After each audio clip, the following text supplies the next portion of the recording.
Have you ever worked tirelessly for something, poured your heart and soul into a goal, only to finally achieve it and feel empty? You get the promotion, you buy the house, you finish the marathon, and you stand there at the finish line, looking around, thinking, is this it? Is this all there is? If that sounds familiar, you're not alone. This is what's often called a crisis of achievement. It's that baffling, sinking feeling when the happiness you expected to feel is replaced by a strange sense of disillusionment or even sadness. It's a paradox, isn't it? We spend so much of our lives chasing these external markers of success, believing they hold the key to our fulfillment. We tell ourselves, I'll be happy when I get that job, or life will be perfect once I reach that milestone. We build these elaborate narratives in our minds where achieving the goal is the final chapter of our struggle and the beginning of our happily ever after. But reality is often far more complicated. The moment of victory is fleeting, and the void it leaves behind can be surprisingly vast. This happens because we often mistake the pursuit for the prize. The journey, the late nights, the challenges overcome, the skills learned, the person we become along the way, that's where so much of the richness of life resides. But we're so focused on the destination that we forget to appreciate the scenery. When the chase ends, the adrenaline fades, and we're left without that driving force that gave us purpose and structure. Suddenly, the question isn't what's next on the checklist, but a much bigger, scarier question. What now? This feeling can be incredibly isolating. You might look around and see everyone else celebrating their wins, seemingly content, and wonder what's wrong with you. Why aren't you happy? Did you want the wrong thing? Are you just ungrateful? The truth is, it's a deeply human experience. Many of the most successful people in the world have confessed to feeling this exact same way. It's not a sign of failure. It's a sign that you've reached a new level of self-awareness. It's an invitation to look deeper. Instead of seeing this emptiness as a problem, what if we saw it as an opportunity? An opportunity to redefine what success actually means to us, beyond the promotions, the possessions, and the public praise. This crisis is a powerful signal from your inner self that it's time to shift your focus from achieving to being. It's a chance to ask yourself what truly brings you joy, meaning, and a sense of connection, independent of any external validation. Maybe real success isn't about crossing a finish line, but about learning to enjoy the act of running itself, with all its ups and downs. So, if you're standing on a summit you fought hard to climb, and all you feel is the cold wind and a hollow echo, don't despair. You're not broken, you're waking up. This is where the real journey begins, the journey inward, to discover a more sustainable, authentic, and fulfilling way of living. It's about building a life that feels good on the inside, not one that just looks good on the outside. Let's explore that together. Thanks for watching, and if this resonated with you, consider subscribing for more. Have you ever felt like you're on a treadmill? You hit one goal, you get a promotion, you achieve something you've worked so hard for, and for a moment, it feels incredible. You're on top of the world. But then, almost immediately, a new feeling starts to creep in. It's not satisfaction, it's pressure. The pressure to do it again, to do it better, to reach the next milestone. And suddenly, that amazing achievement feels less like a victory and more like just another rung on a ladder that seems to stretch endlessly into the clouds. I've been there. I think a lot of us have. We live in a world that constantly celebrates the hustle, the grind, the next big thing. We're taught from a young age that our value is tied to what we accomplish. Good grades, the right college, the perfect job, the promotions, the accolades. We build our identity on this foundation of achievements, and for a while, it works. It feels good to be seen as successful, capable, and driven. But what happens when that foundation starts to feel shaky?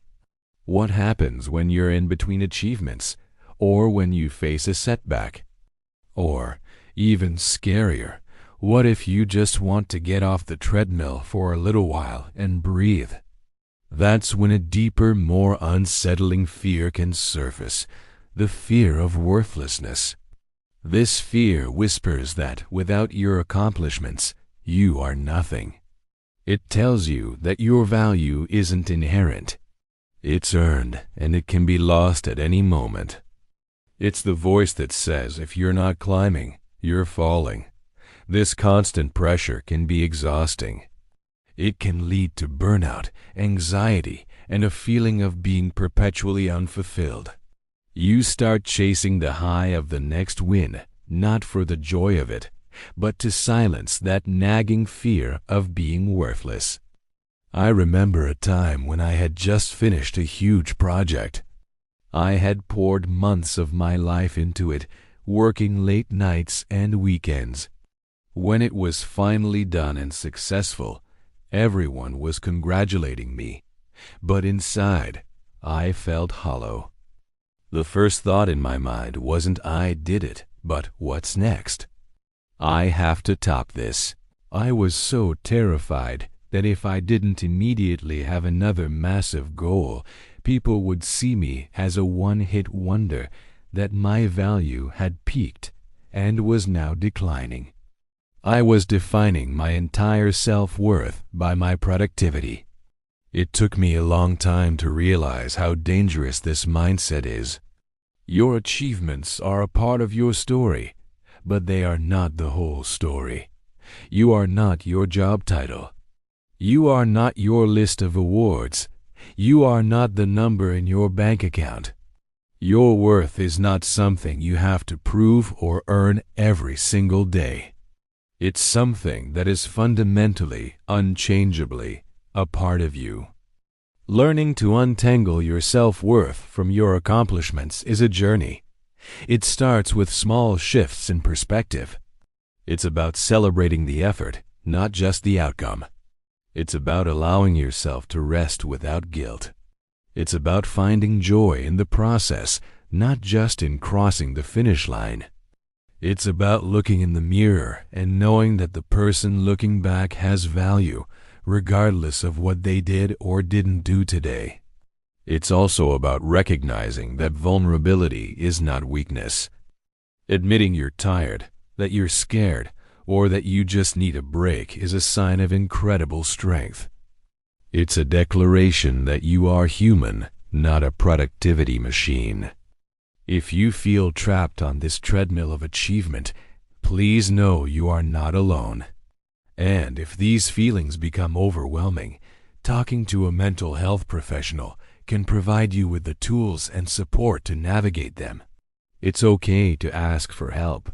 Let's try to redefine success for ourselves. Maybe success isn't always about climbing higher. Maybe sometimes it's about standing still and appreciating the view. Maybe it's about being kind to yourself on the days you don't win. Maybe true success is simply knowing, deep in your bones, that you are enough, exactly as you are, right now. Thanks for watching. If this resonated with you, consider subscribing for more conversations like this. Take care of yourselves. You know that feeling when you're in a group, and suddenly you feel like you're on stage. Your heart beats a little faster, you start overthinking what to say, and you just wish you could blend into the background. It's like everyone else got the script for social interaction, but you're just improvising. This isn't just you. It's something we all experience. From our first day at kindergarten to big presentations at work, we're all performers on the social stage. Let's rewind to when we were kids. Remember Chantel? That was our first taste of social performance. We'd stand in front of the class, holding our favorite toy, and suddenly the pressure was on. Some kids loved the spotlight, telling grand stories. Others would mumble a few words, eager to sit back down. This early experience shapes how we view social situations later in life. It's where we learn the basic rules of engagement, taking turns, listening, and trying to be interesting. It's also where we first feel that little sting of social anxiety, the fear of being judged. As we move into our teenage years, the stage gets bigger and the audience gets tougher. High school is like a non-stop audition for different social groups. We change our clothes, our music taste, even the way we talk, all to fit in with the cool kids, the nerds, or the jocks. We're trying on different masks, figuring out which one feels the most like us, or at least, which one gets us the least amount of negative attention. This is a crucial time for developing our social identity, but it can also be incredibly stressful. The fear of saying the wrong thing or wearing the wrong outfit can feel monumental. Then comes adulthood. You'd think we'd have it all figured out by now, right? But the performance just changes costumes. The stage is now a workplace, networking events, or even parent-teacher meetings. Instead of trying to be cool, we're trying to be professional, competent, and likable. Think about a job interview. It's a classic performance. You've rehearsed your lines, your strengths, your weaknesses, your 5-year plan. You're putting on your best professional self, hoping to win over the casting directors, hiring managers. Even our online lives are a performance. Our social media profiles are highlight reels. We carefully select photos, craft witty captions, and present a curated version of our lives for everyone to see. We become our own directors, producers, and stars of our own digital show. We're performing for likes, comments, and shares, seeking validation from a virtual audience. It's another layer of social pressure that previous generations never had to deal with. So, why do we do all this? At its core, this social performance is driven by a fundamental human need, the need to belong. We are social creatures, and being accepted by our tribe, whether it's our family, friends, or colleagues, is vital for our well-being. But it's important to remember that it's okay if your performance isn't perfect. It's okay to feel awkward sometimes. The key is to find a balance between the role you play and who you truly are. Don't let the fear of judgment stop you from being authentic. The best performances are the ones where you can let your true self shine through, even if you stumble over a line or two. Because in the end, the people who appreciate you for who you are the only audience that truly matters. Thanks for watching. If this resonated with you, give us a like and hit that subscribe button for more content. See you next time. Do you ever feel like you're not quite sure who you are? Like you're wearing a mask? Or maybe just lost in the crowd? It's a super common feeling. This thing we call an identity crisis. But what's wild is that this isn't a new problem. In fact, if we look back thousands of years, right into the pages of the Bible, we see entire groups of people wrestling with the exact same thing. Let's talk about it. First up, the Pharisees. Now, these guys had their identities locked down, or so they thought. They were the religious experts, the rule keepers, the ones who looked the part. Their identity was built on what they did. Praying publicly, fasting with a gloomy face so everyone would notice, and knowing every single letter of the law. Their resumes were perfect. But here's the catch. It was all external. Jesus comes along and basically says, hey, you're cleaning the outside of the cup, but the inside is a mess. He saw that their identity was a performance, a brand they had to maintain. They were so focused on looking righteous that they missed the whole point of having a real, genuine heart connection with God. Their identity was built on sand, on the approval of others, and when Jesus challenged it, their whole world crumbled. Next, let's look at the Romans. Specifically, someone like Pontius Pilate. The Romans were the power players. Their identity was rooted in strength, order, and control. They were the empire, the law, the conquerors. Pilate, as a Roman governor, embodied this. His job was to keep the peace and represent Roman authority. But then, Jesus is brought before him. Pilate can see there's something different about this man. He even says, I find no basis for a charge against him, but the crowd is screaming for crucifixion. Suddenly Pilate is caught. His Roman identity says, do what is just. But his political survival says, keep the mob happy, or you'll lose your job and maybe your head. In that moment, he faces a massive identity crisis. Who is he really? The upholder of Roman justice, or a politician just trying to save his own skin? In the end, he chooses self-preservation. He washes his hands, literally trying to wash away his responsibility. But his choice shows that his powerful Roman identity was actually pretty fragile when put to the test. He caved to the pressure. And that brings us to our third group, the crowds. The crowds are fascinating because their identity was, well, being part of the crowd. They didn't really have a strong individual identity at all. One minute, they're laying down palm branches, shouting Hosanna, and treating Jesus like a rock star king. They're swept up in the excitement and the hope of a new leader. Their identity in that moment is follower of the Messiah. But just a few days later, where is that same crowd? They're standing before Pilate, and when he asks what to do with Jesus, they're the ones screaming, crucify him. What happened? Their identity was fluid. It shifted with the loudest voice, with the most powerful influence, with the mood of the group. They were swayed by the religious leaders and the fear of Roman reprisal. They represent that part of us that just wants to fit in, to go with the flow, to not make waves. It's an identity crisis of conformity, of losing yourself in the noise of the majority. So you have the Pharisees, whose identity was in their performance, the Romans, whose identity was in their power, and the crowds, whose identity was in the group. All of them, when they came face to face with Jesus, had their sense of self completely shaken. It makes you think, doesn't it? What is my identity built on? Is it my job, my social status, what other people think of me, or just going along with what's popular? The stories in the Bible aren't just old tales, they're mirrors showing us our own struggles. They invite us to find an identity that's not based on shifting sand but on something solid, something true. Thanks for hanging out and thinking through this with me. If this got you thinking, hit that subscribe button and let's explore more of these big questions together. Ever feel like you've messed up so badly there's no coming back? Or maybe you're so busy doing things for God that you forget to just be with God.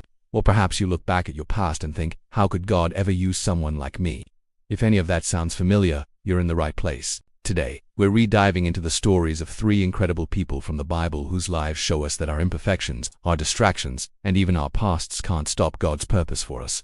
Let's talk about Peter, Martha, and Paul. First up, Peter. We all know him. Passionate, impulsive, always the first to speak up. He was the one who boldly declared Jesus is the Messiah, the Son of the living God. An amazing moment of faith. But this is the same Peter who, just a short while later, sank into the waves when he took his eyes off Jesus. And most famously, on the night Jesus was arrested, Peter, the rock, crumbled. He denied knowing Jesus not once, not twice, but 3 times. Can you imagine the weight of that failure, the shame? He must have felt like it was all over. But that's not where his story ends. After the resurrection, Jesus finds Peter. He doesn't bring up the denial to shame him. Instead, he asks him 3 times, "Peter, do you love me?"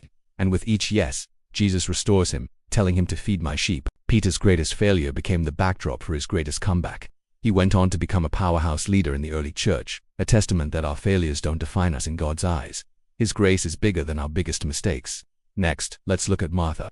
We meet her when Jesus comes to visit her home. Her sister Mary is sitting at Jesus' feet, soaking in his every word. And Martha, she's in the kitchen, distracted by all the preparations that had to be made. Sound familiar? She's working hard, serving, doing good things, but she's so caught up in the doing that she misses the being. She even gets a little frustrated and complains to Jesus about her sister. It's so relatable. We get busy with work, with family, with church activities, all good things, but we can lose our focus. Jesus' response to her is so gentle. He doesn't scold her. He simply invites her to choose what is better, the one thing that is needed, to sit at his feet. Martha's story isn't about shaming our desire to serve. It's a loving reminder to prioritize our relationship with God above our activity for God. It's about finding that balance, making sure our service flows from a place of connection, not distraction. He wants our hearts, not just our hands. Finally, we have Paul.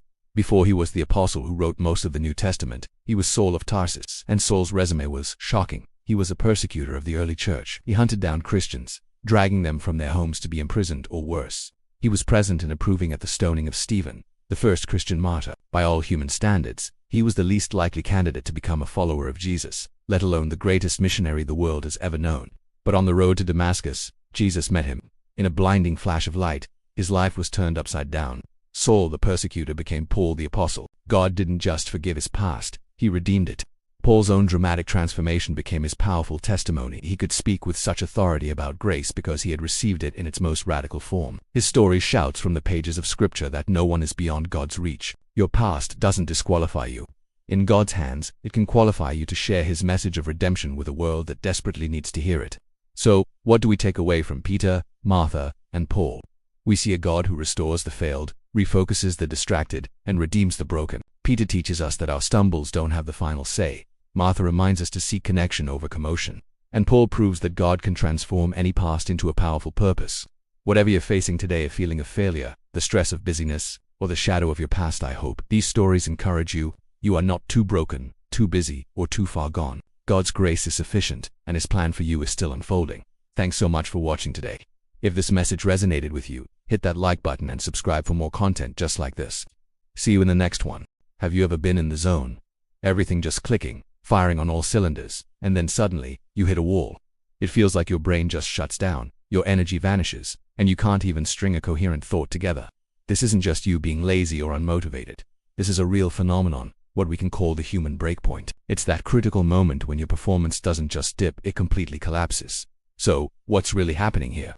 It's not just about being tired. It's a complex interplay of cognitive load, emotional strain, and physical exhaustion. Think of your mind like a computer with limited RAM. Every task, every decision, every worry you're juggling takes up a piece of that RAM. When you're pushing too hard for too long, multitasking like a fiend, and ignoring the warning signs, you eventually run out of processing power. The system crashes. That's your breakpoint. One of the biggest culprits is something called decision fatigue. From what to wear, to which email to answer first. 2 major life choices. Every decision, big or small, depletes your mental energy. Studies have shown that judges, for instance, are more likely to grant parole at the beginning of the day than at the end. Why?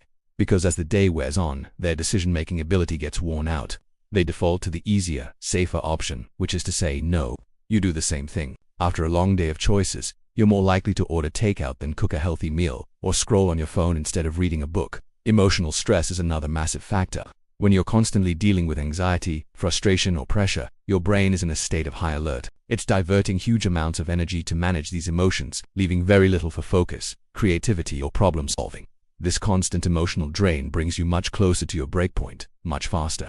It's like trying to run a marathon while also carrying a heavy backpack full of rocks. Eventually, something has to give. But here's the crucial part. The breakpoint isn't a sign of weakness. It's a biological safety mechanism. It's your body and brain screaming, "I've had enough. I need a break." It's a protective shutdown to prevent more serious, long-term damage like chronic burnout.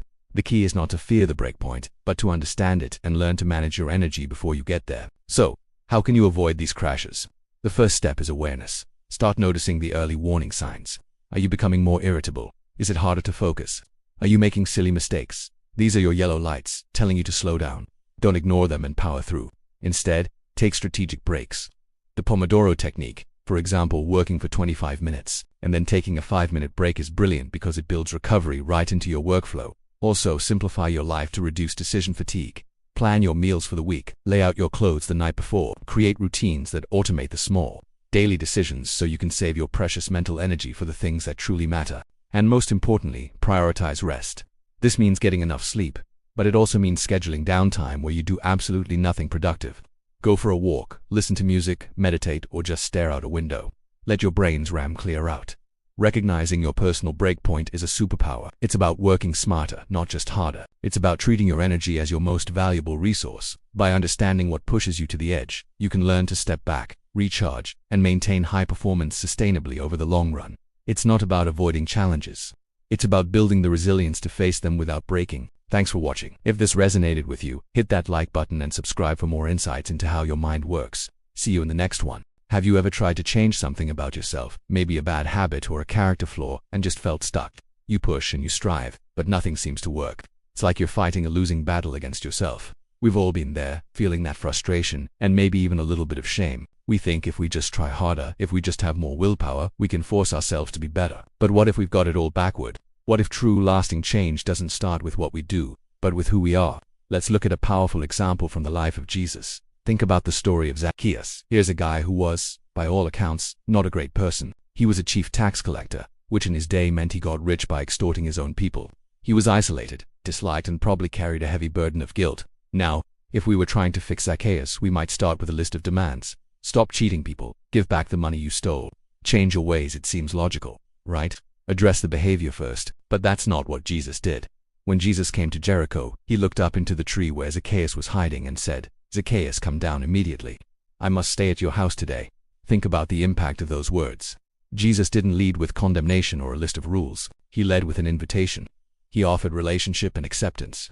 In that moment, Jesus wasn't saying, "Change, and then I'll accept you." He was saying, "I see you, I accept you, and I want to be with you." He gave Zacchaeus a new identity before he demanded any change. What happened next is incredible. Zacchaeus came down and, filled with joy, declared, "Look, Lord, here and now I give half of my possessions to the poor, and if I have cheated anybody out of anything, I will pay back 4 times the amount." The change was radical and instantaneous. It wasn't forced. It flowed naturally from a heart that had been transformed by grace. Jesus didn't have to command him to do any of it. Zacchaeus' actions became a reflection of his new identity. He was no longer just Zacchaeus the sinner. He was Zacchaeus, the one whom Jesus chose to dine with. This pattern repeats itself throughout Jesus' ministry. With the woman at the well, he offered her living water before confronting her past. With Peter, after his denial, Jesus didn't scold him. He asked, "Do you love me?" and then recommissioned him, "Feed my sheep." He restored Peter's identity as a beloved friend and leader first. The change in Peter's life, from a fearful denier to a bold leader of the early church, was a direct result of that restoration. So, what does this mean for us?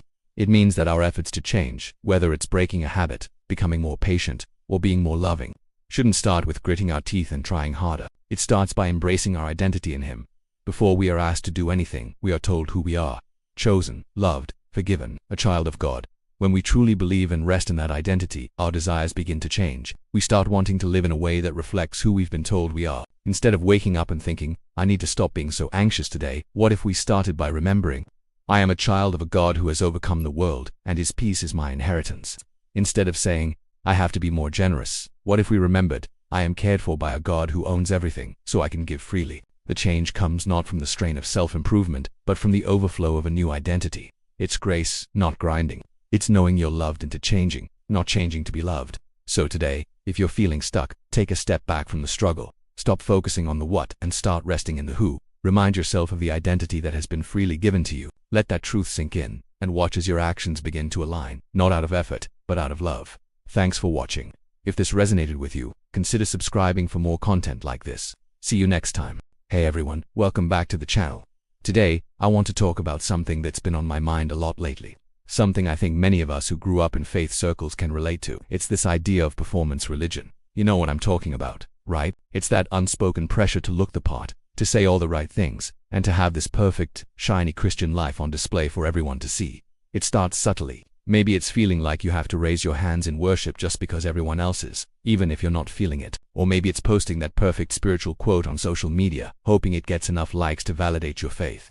We learn the script, we learn the choreography, and we put on a show. We become experts at managing our reputation, making sure we're seen as devout, blessed, and unshakable. The problem is, this performance is exhausting. It's a heavy burden to carry, this mask of perfection. We start measuring our spiritual worth by our attendance record, our volunteer hours, or how emotionally we can pray in a group setting. It becomes a competition. Who's the most spiritual? Who has the most faith? And in this race, we lose sight of the finish line, which was never about outperforming others in the first place.